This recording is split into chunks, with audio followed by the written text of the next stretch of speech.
Baiklah, Assalamualaikum warahmatullahi wabarakatuh. Perkenalkan, nama saya Yulino Sabri dengan NIM 22134086 dari Prodi Manajemen Perdagangan.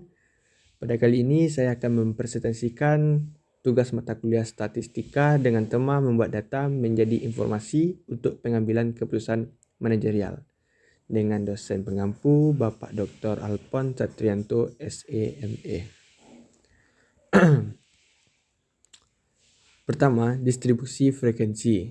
Distribusi frekuensi ialah pengelompokan data ke dalam beberapa kategori yang menunjukkan banyaknya data di setiap kategori. Untuk itu, langkah pertama dalam mendistribusikan frekuensi ini ialah mengumpulkan data harga saham yang ada di Bursa Efek. Tujuannya ialah agar memudahkan melakukan perhitungan pada langkah ketiga. Langkah kedua ialah mendistribusikan frekuensi, membuat kategori kelas, yaitu data yang dimasukkan ke dalam kategori yang sama, sehingga data dalam satu kategori mempunyai karakteristik yang sama. Selanjutnya, langkah ketiga ialah mendistribusikan frekuensi dengan cara melakukan penturusan atau pentabulasian dari data mentah yang sudah diurutkan ke dalam kelas interval yang sudah dihasilkan pada langkah ketiga. Setelah data dikelompokkan dalam bentuk distribusi frekuensi, kita dapat melihat sebaran dalam bentuk persentase berapa banyak data yang masuk dalam satu kategori atau kelas. Baiklah, selanjutnya penyajian data. Data yang sudah dikelompokkan dalam bentuk tabel di distribusi frekuensi dapat disajikan dalam bentuk grafik supaya lebih menarik dan informatif. Oleh sebab itu, sebelum membahas bagaimana penyajian grafik, akan dibahas terlebih dahulu pengertian nilai tengah, batas kelas, dan frekuensi kumulatif.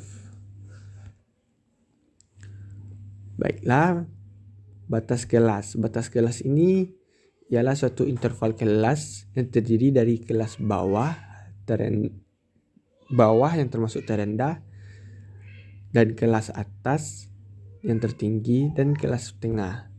Nilai tengah kelas ini ialah dari suatu interval kelas, merupakan suatu angka yang dianggap mewakili suatu interval kelas.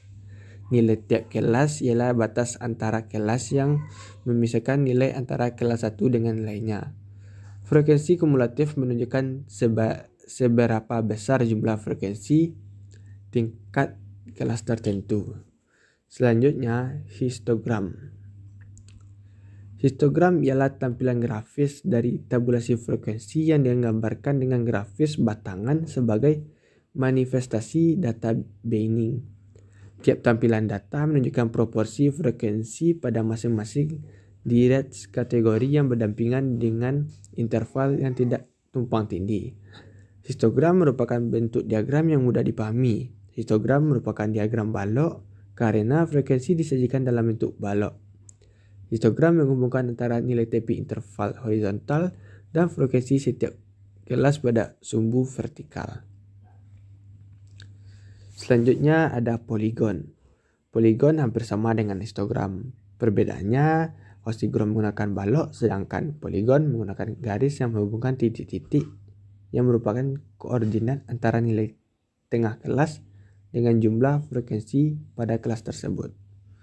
Titik kelas merupakan representasi dari karakter kelas dan nilai tengah menggantikan posisi interval kelas pada diagram.